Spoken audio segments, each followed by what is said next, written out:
Nagpakita ng galing ang Cherry-Tigo sa kanilang kamakailang laban kontra sa PLDT. At mukhang sa nalalabing mga laban, sureball nang makakapasok sa semis ang crossovers. Ano sa tingin nyo? Panahon na rin ba ng Cherry-Tigo na itawid ang kupunan hanggang dulo? My idol, my inspiration, my shoulder, my toes, my knees, my kuko.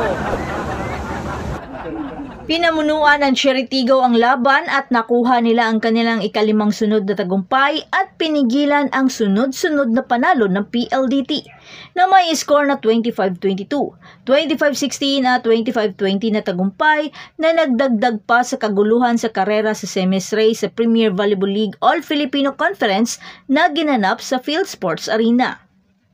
Ang Cherry-Tigo ay mainit sa season na ito at nagtamo ng mahahalagang panalo laban sa mga tanyag na kupunan tulad ng Cool Smashers, Gaz Angels at HD Spikers. Ang kanilang kahangahangang sunod-sunod na panalo ay naglagay sa kanila sa ikalawang pwesto kasama ang Creamline, Petrogas at PLDT na may parehong 7 panalo at 2 talong record. Kalahating laro lamang sa likod ng nangungunang 8 panalo at 1 talong record ng Choco Mucho na nagtatayo ng isang tensyonado at magulong pagtatapos sa isang mainit na preliminary round stage. Naging banta naman si Ea Laure para sa semi-seeking ng crossovers na may 12 points including 9 attacks, 3 blocks and 1 service ace with 7 excellent digs para maputol ang 5-game unbeaten run ng high-speed hitters at dahilan rin ito ng kanyang back-to-back player of the game. At expected talaga natin na magiging sobrang intense ng laban. Kaya nung first set, wala nang lapagan ng bola dahil sa mga long rally. At ang Cherry-Tigo na ang naghahabol sa puntos. Kaya Coach Kung Fu pinasok na si Paat upang tubusin ang kupunan. Hanggang sa nagawa na nilang maitabla sa 18-all ang puntos. Sa puntong ito, putong-puto na ng crossover si Davison. Kaya PLDT hindi na nakagalaw at naiset point na ni Galang sa isang drop ball. Bagamat pinilit pa ni Majoy na idikit ang score sa isang regalo kaya Coach Kung Fu na pwersang mag-time out upang putulin ang nag-iinit na mga high-speed hitters. Kaya Robles tinapos na agad sa isang off-the-block hit at gibang-giba ang mga naglalakihang blockers ng PLDT sa score na 24-22. Sa second set, karga pa ng Cherry-Tigo ang momentum sa first set at di mapigilan ito ng PLDT. Sobrang agresibo at ang babangis ng mga atake ng crossovers. Dahilan upang malimitahan nila ang mga atake ng PLDT. Dahil sa tindi ng depensa ng Cherry-Tigo, kaya dominanting nakuha ng Cherry-Tigo ang second set sa score na 25-16. Sa third set, sabi Davison nahihirapan pa rin sa tempo at ritmo ng kanilang mga galawan. Kaya madalas error ang kanyang nagagawa. Sabayan pa ng mga matitinding net defense ng Cherry-Tigo.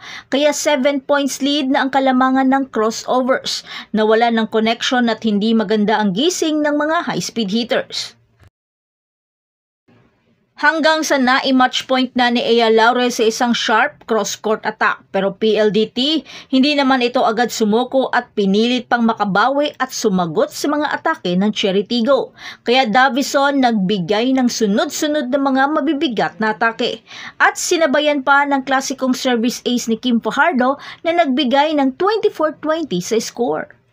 3 points na lang maitatabla na nila ang puntos kaso si Aragalang ay gigil nang tapusin ang laban at nagbigay ito ng pambihirang klasiko niyang sharp cross-court attack sa score na 25-20 para walisin ang PLDT sa loob ng 3 set.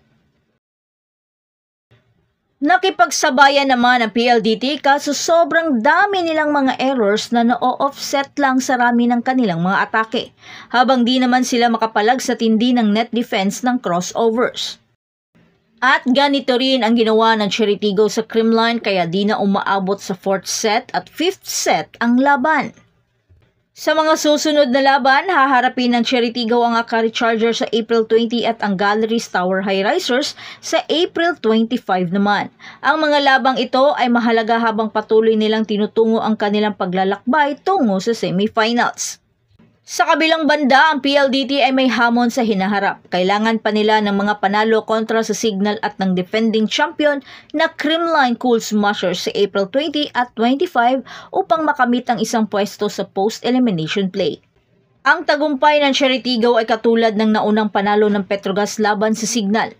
Parehong koponan ay nagpakita ng matinding determinasyon at impresibong performance na nagpapatibay sa kanilang mga pwesto sa tensyonadong laban sa semifinals. At iyan ang ating update tungkol sa dominasyon ng Cheritigaw at ang intense na laban sa Premier Volleyball League All-Filipino Conference. So that's it. Thanks for supporting this channel and please don't forget to like and subscribe and spike the notification bell para lagi kang updated sa mga volleyball ganap. Ay, sa kapitbahay ba to? Oo. Parang hindi to kalamansi, dalandan to. Oo. Tikma mo nga. Lime. Hindi mo na mabuksan. Yung isa pa, yun. Saan po? Yun. Uy, napakan na sana kung straight lang, oh. Ito yung area ng Big, di ba? May tanong sa iya kung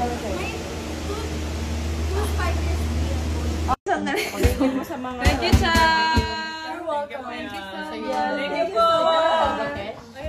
Thank you sa kamay ni Maylin. Asawa to, napakasipag. Naman jowa, paano mag-aasawa? My idol, my inspiration, my shoulder, my toes, my knees, my kuko. Mag-asawa din to. Gabi to pa to nagluluto. Today, ang ating Ano po menu menu natin for for dinner is beef steak alachang. Ay, favorite ulam ni Cha. Alachang, may ganon. Ito, malapit na to mag-asawa. Onting utot na lang. Lapit na talaga. Ikaw, ano ka? Display lang. Ano ka dyan? Malayo pa sa Okay guys, good morning. So today, niloloko lang namin yung sarili namin. Ayan, Bilad doing uppercut.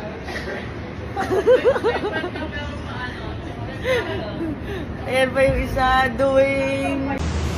Okay guys, yung bossing namin. Ayan. Boss, wake up!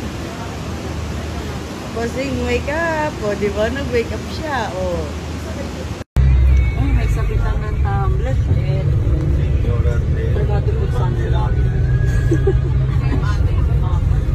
Mortal sin.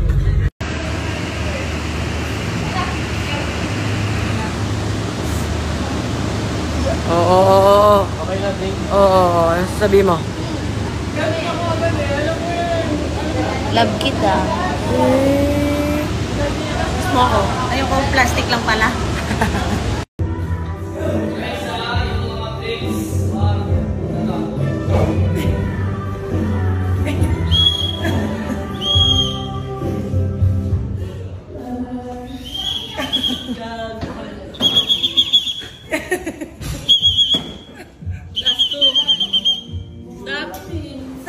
Diba?